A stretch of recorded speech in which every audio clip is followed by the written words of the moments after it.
kicked out. I do hope he's coming back as soon as possible.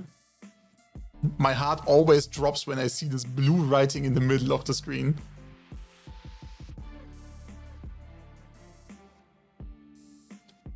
Okay, what else do we have? We have a lot of flames, 3 flames on Enclave side here. So every push they want to play a flame. Okay, that speaks for less double unit play on a lot of these players maybe. In general also not like that, like fully deep warbands. A lot of players only 3 units on Enclave. Same on the other side at NoScrim, but they're not trusting in that many flame players. So far only 1 flame unit locked in. Maybe Chimeran has the other, because I do think 2 flame units might be the way. Also welcome MP700. Welcome to the chat and welcome to the stream.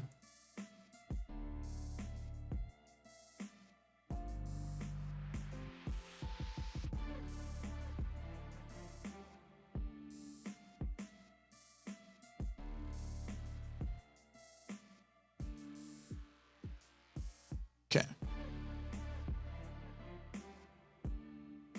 We are setting ourselves up here on the top left. And I hope mouse speed I think is okay. So we are getting a more smooth transition as always. And we're heading into like the tower pushing phase. That is not my favorite phase of the game. But we do see a light Sally out here. That makes the tower phase more spicy and maybe win some time. I do think they will retreat these calves again and just take like the 20 seconds they might have won. Because there's no way to punish this team with calf. The one calf player here retreated a little too late. Now has to yeet in. That's Maxi, that was not the greatest calf charge you've ever put up in your career.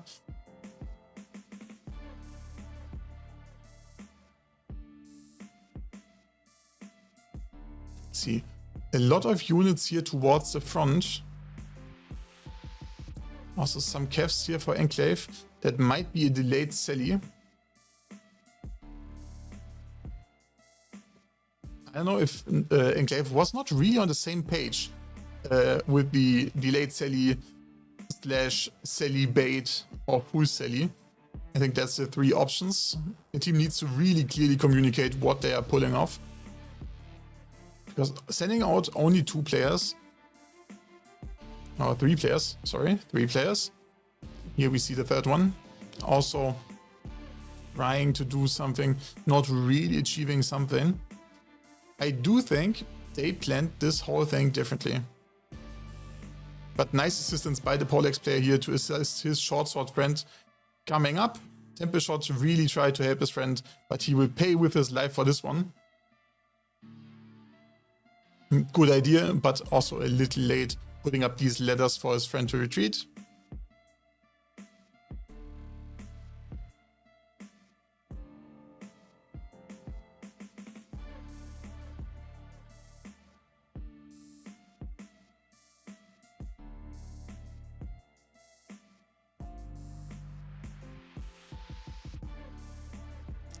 And we still see very slow tower pushes, guys. I mean, as much as these calves spiced up the tower phase just by a little bit, in the end it just delayed the action. Come on, guys, hurry up, push the towers. I want to see some clapping. And here we see the very common Enclave retreat to the supply point. Also no heroes. Okay, but we have some heroes on the wall that might sneak in a little trap. By the way, that's always a danger if you are sitting on this supply on top here in the retreat phase. If the towers are already hit and you're not controlling the space here on the top at all and you have no idea if there's heroes, do not AFK your units on the supply. You might eat a sneaky trap. And maybe on units where it really hurts. Because if you lose, for example, a special at this point that you randomly pulled, for example, you might die here. By the way, putting range and specials here or pulling them from this base supply and keeping it in the backline very good thing to not get suicide dived. That makes sense.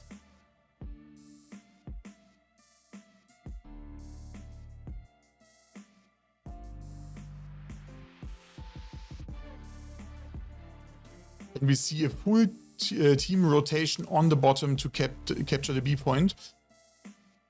That would leave them open to a sally out. But I do think Enclave, at least for now, the setup is not looking like a sally out setup. They only could pull a last second switch.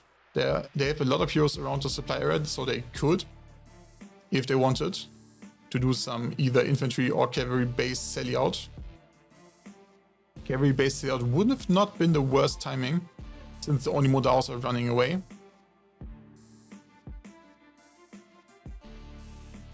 But Enclave is going for the very solid and less spicy variant of just holding down there on the bottom, or like on the middle of the stairs. Pretty solid defense position.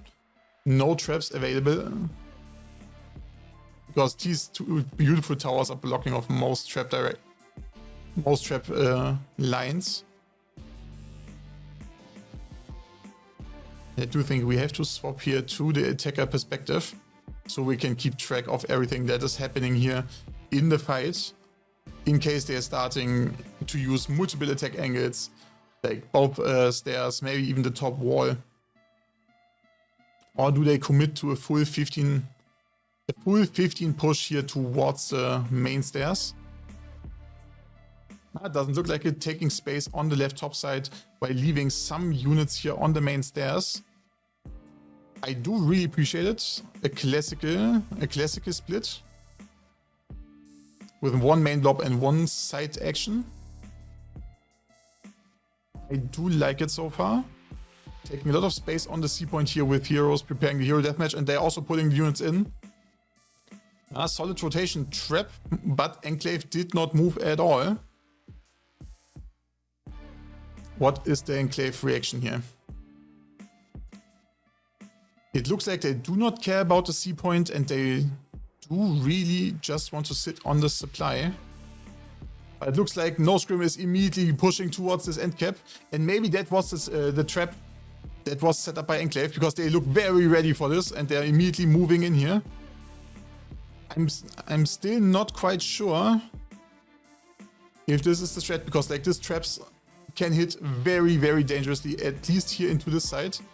But on the upside for Enclave, their flames are super solid in the gate and can cook the whole blob of NoScrim. And NoScrim keeps fighting into this flammable area, and it looks like they are getting cooked.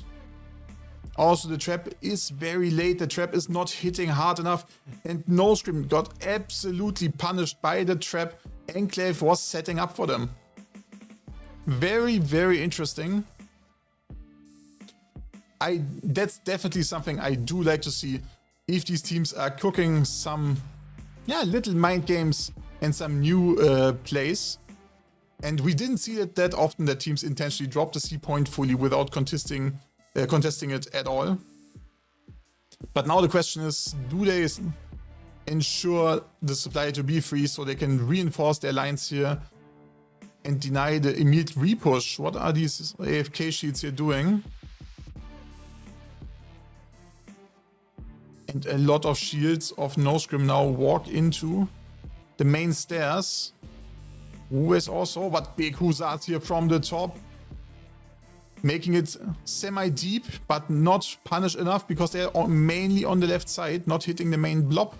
And also do not really use their lance advantage as much because of the height difference on the stairs. So these Star Wards hold very strong against the hussars, and more cav is getting flooded down. But Enclave has a lot of units left here. And these Star Ward blobs from both sides. At least one cav made it kind of into the back. Come on, guys, you need to pull it through. Very good cav here by Tyke, even if it was not like the full force of the Dagger X. But getting into these backs of the Star Wards is very important. Also, none of the Star Wars players actually reacted, and I think like one of these players here in the back should have turned against the cav still. And that way, NoScrim is slowly but surely making their way up the stairs here. And we see now Unique with his Cav hitting a very, very good timing here.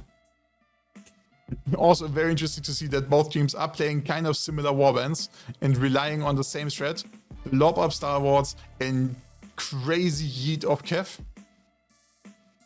But it looks like Enclave has the better warbands to do so, at least for now, because they keep yeeting one of Cav after another in to the NoScrim blob, and they still have a very high unit count available. And now they have Trina on the flames here, cooking the flame blob.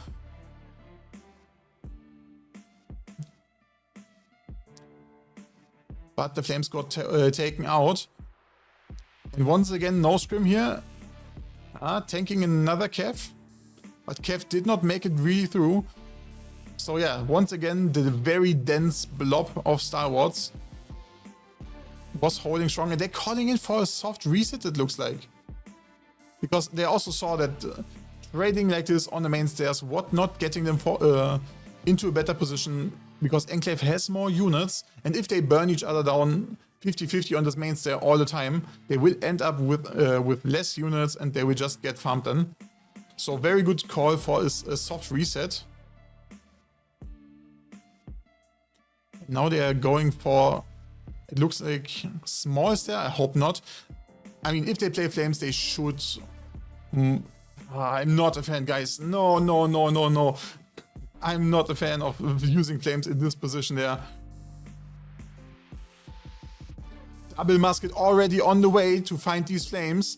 This is exactly the reason why I'm not a big fan of playing flames in this position. And also Trina here with the flames on the top, cooking the main blob of NoScrim. Trap also being kind of late.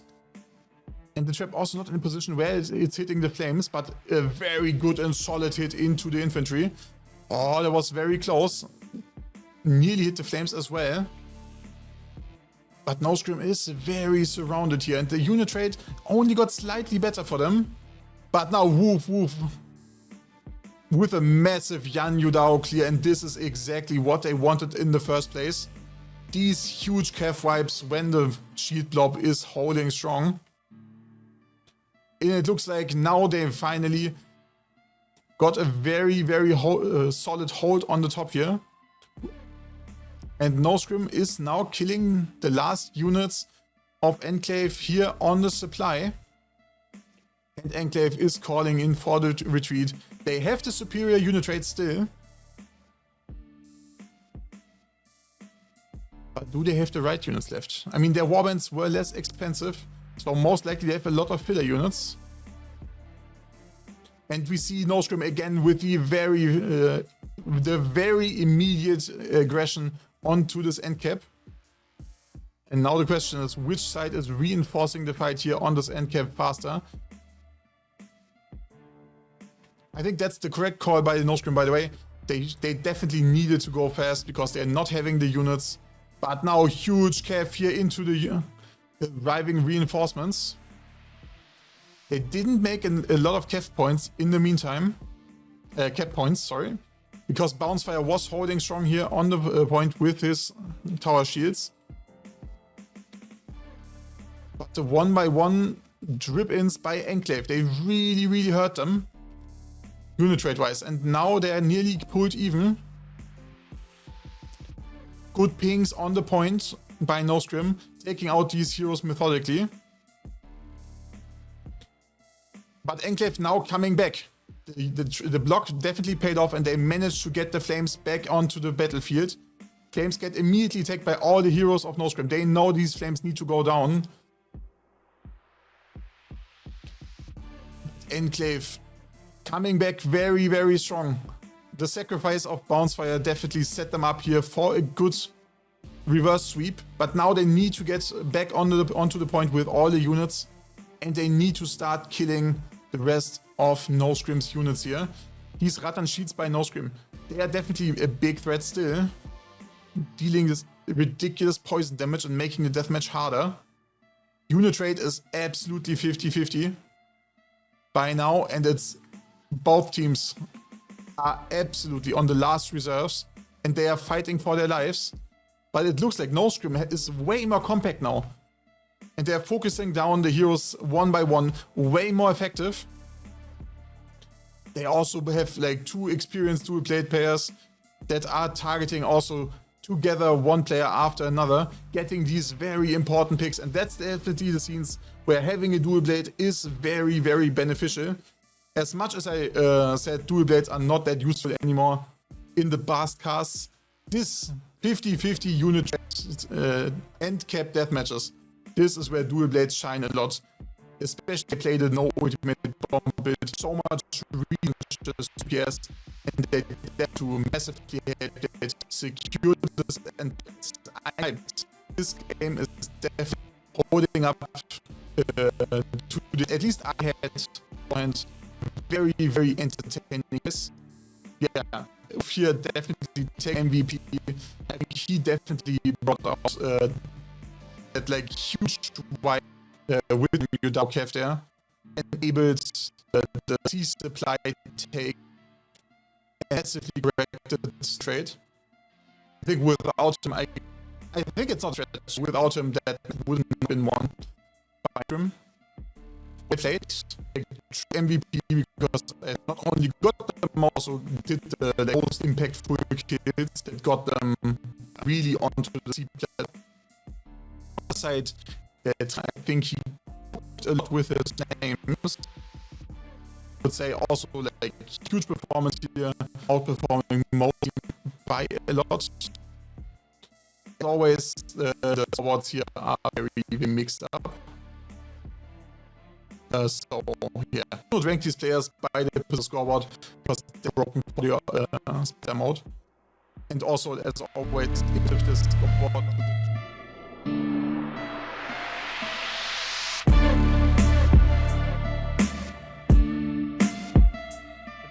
for now. Also, both teams look very similar in their choices. I think the biggest difference here are the Zealots on Temple. That's definitely a unit that is in a weird spot for me. I do think they're pretty strong in skirmishes against shielded units. But I do not really see them succeed a lot and people picking them a lot. And I also myself did not really feel the temptation to pick them up and try to use them to maximum efficiency. So yeah, like definitely unit is in a weird spot. I would also be very interested, guys, in if you have if a lot of experience on the unit, maybe you spent it a lot this season. Yeah, let me know, like if you think it deserves like a bigger appearance on the competitive stage here, or if you think they're below average, they're not exceeding the expectations. And also Yorkshire Pudding, thanks a lot, man, for your Prime sub. I do really appreciate your support.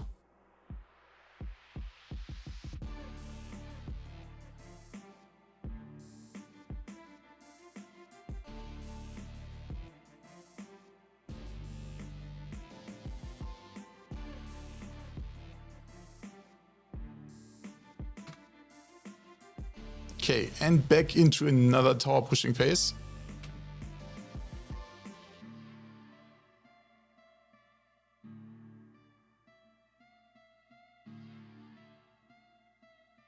Also, by the way, guys, 9 follows to go, and we reach a full 100, a full 500. I would definitely massively appreciate it. So, in case you didn't follow, just hit the follow button.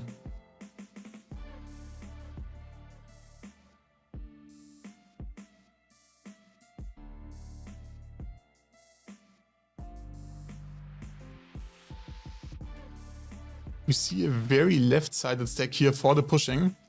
So they might just want to like go really fast onto the wall.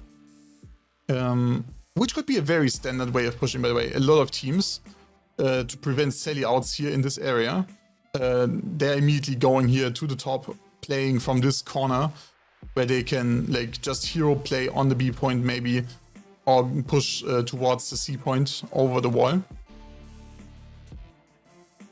Because like on the wall they are not prone to getting absolutely clapped by sally outs with Cav. That might be the reason they're already stacking here on the left tower. They're also enabling a pretty secure pull of special units on the supply. Because pulling on this supply is very often more dangerous, especially when on the top the opponents are spamming range heroes and range units. So yeah, securing this left side opens a lot of opportunities to be more secure. So far, nothing very special. I think that's one of the parts that is very sad, by the way, about Valley Fortress. Valley Fortress is a map that is, yeah, so huge, and we are very often only playing half of the map. Because a lot of the action, like in this like huge area here and on the inside, on the B point, etc., or on the wall, is mostly never used in the competitive matches. So I do wish this map would get a slight rework to make fighting within the city maybe a little bit more interesting. But I do think it's a structural problem and not a meta problem. Because I'm not seeing any like unit constellations right now where I feel like they would immediately force teams to play more inside the city or more towards the A cap.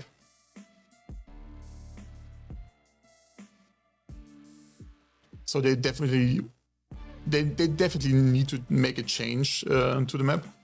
One thing I come up with is maybe not making the B point, like position it maybe differently, and not open it up to cap while A is open. Maybe that would be an idea. While also maybe moving some houses. It could make it more interesting. But yeah, back to the action here. Both teams are now set up. Defender side especially, yeah, in the standard semi-loose spread here to not get trapped fully. And Juba, thanks a lot for the follow. I do really appreciate it.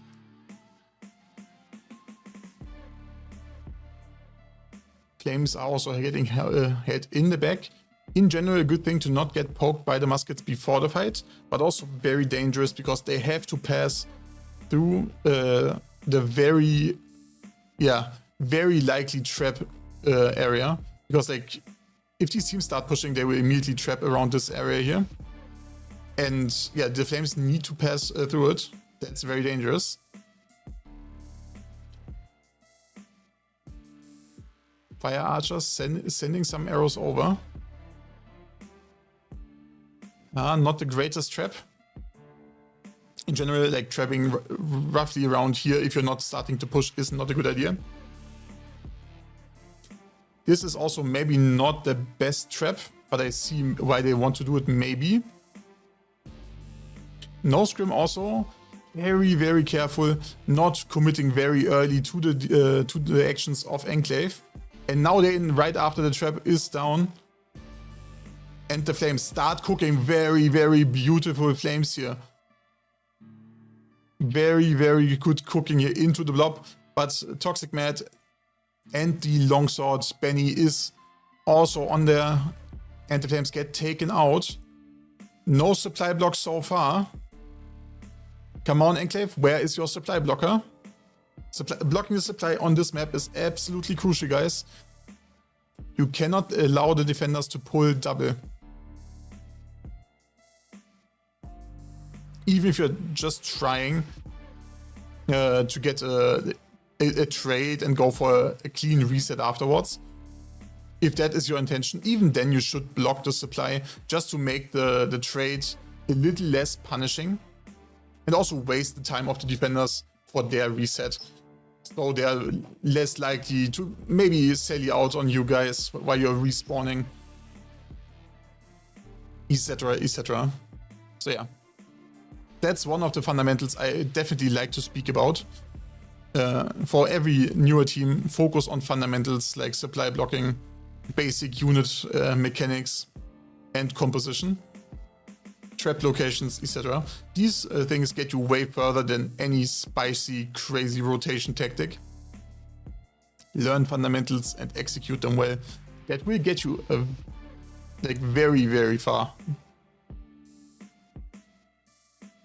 Or how we saw also in the Rough Justice match, where APM basically also refused to block this supply here on the plateau.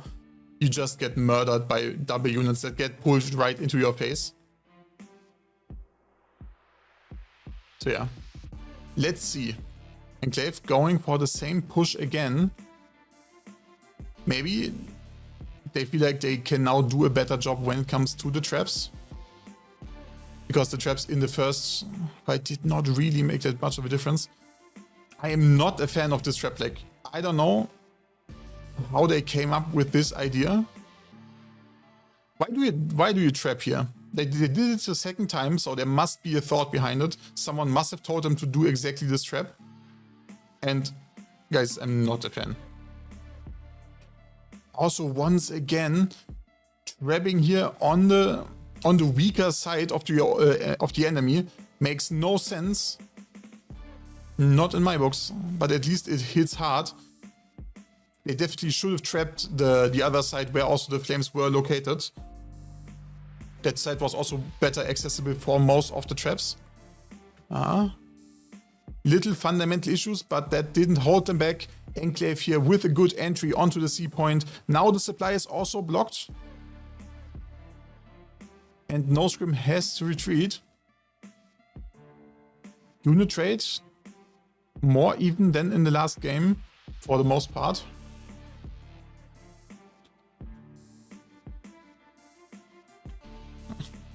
A lonely Poleaxe charm getting the business by the whole Enclave team. Also one very lost little Rattan swordsman fighting for his life, but both of them did not succeed. And we see both teams going for the slower build-up and a reset. Which is definitely the correct choice here for Enclave to not rush here. Unit trade is even enough, so if they take a good next fight, they are in a good position to capture this end cap. They were also not in the best position to immediately start rushing. So yeah, that definitely makes sense. Side gate being opened immediately, that's also a good thing. But also on the other hand, if it's closed, that's maybe something you have to consider.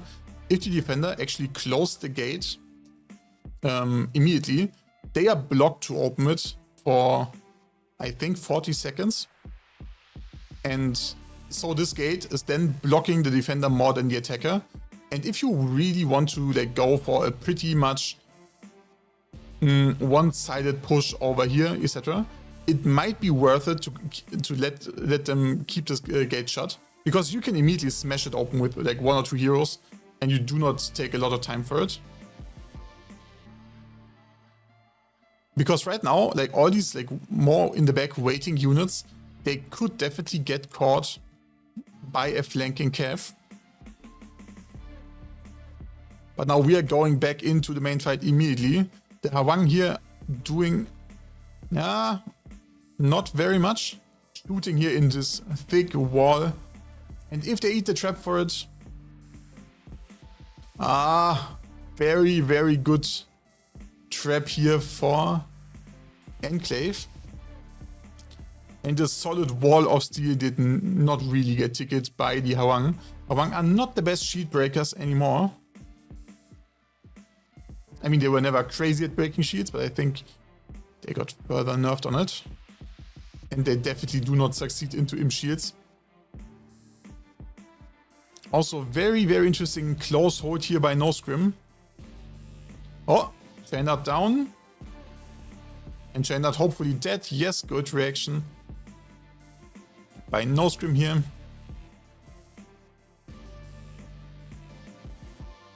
Six minutes on the clock. What is Enclave doing? They're getting caught up in a lot of little skirmishes here. I definitely do like that NoScrim is using their heroes a lot. I think that's one of the upsides if you have a lot of experience. Also maybe also old school players that are more used to playing the hero a lot. So they're definitely getting a lot of time of Enclave by just consistently forcing them in the flank into little deathmatches, skirmishes, and creating some threat in the downtime. The hard part about this is then to realize when you need to stop the skirmishing and focus on the main blob, because at some point Enclave will start pushing, and they have shown very solid synergy, and they push as one, they move as one, and they're in pretty fast.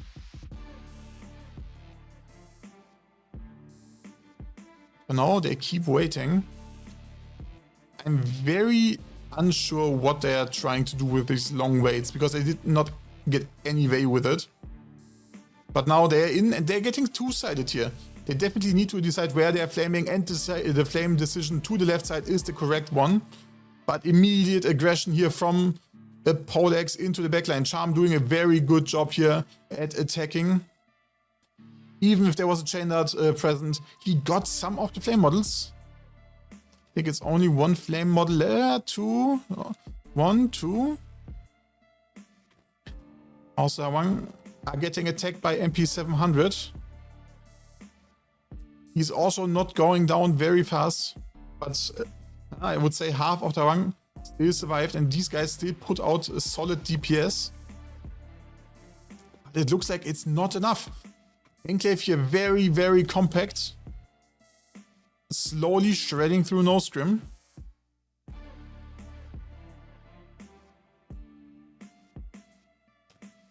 And now NoScrim, they need to do something. Unit rate is still even, but the positioning on the end cap. I hope they're not getting caught off guard. Enclave here very slowly. Taking the space, trying to stay compact. It looks like they got eaten up by the reinforcements.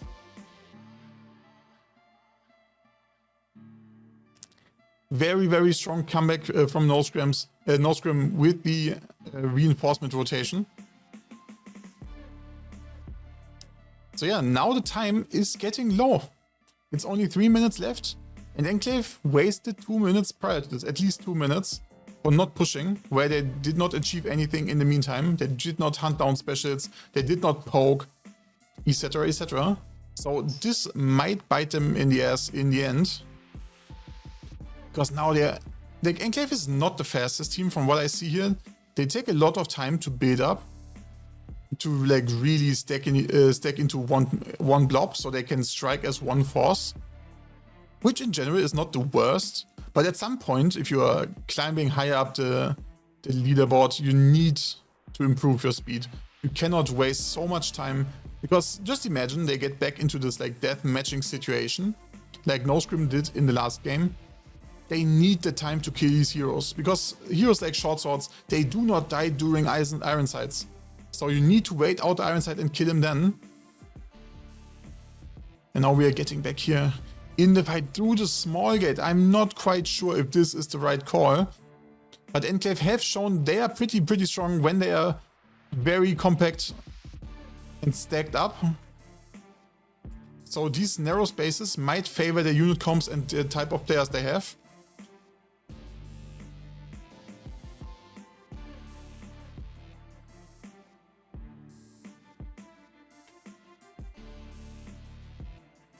And Enclave here once again looks very successful in this tight spot, and this could be the end. Why is this Kev running into the braced phalanx? Come on guys, you can do that better.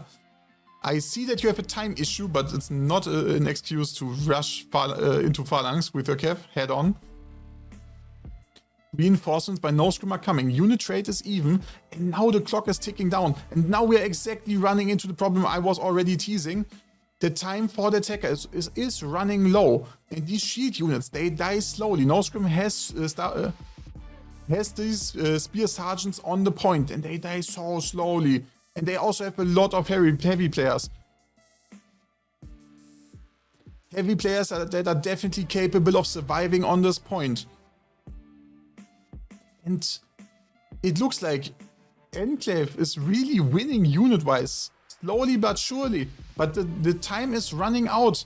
And I would be so mad if I was them in the end. Because they did so many things very, very correct. But not using these 2 minutes did cost them definitely 100% their chance to win. In the end here, also unit trade getting evened out by NoScrim once more. But yeah, guys. Very, very unfortunate. And Enclave, guys, you put up a great fight. GG's to you guys. But work on your speed. And work on these traps when you're attacking. And then I think you'll become like way more dangerous. And nonetheless, Trina once again VP here.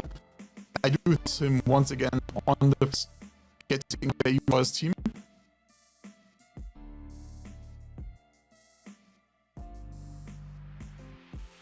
And Omo Shiroi, other side, he with 100 unit kills. Got 1 flame. 4 flames here on Woof Woof. Like the glaive, the glaives are very prone to reading skills. Also, great job at getting 5 flames. Miki also with a very, very strong performance. 75 shots. I think that's based on the flank. I guess MVP for him. And yeah, low scoreboard is a messed up scoreboard. Very sorry, guys. I'm not going too deep into this scoreboard because they are so up. But yeah, each to everyone, very win here for NoScrim. Taking it 2-0, that would definitely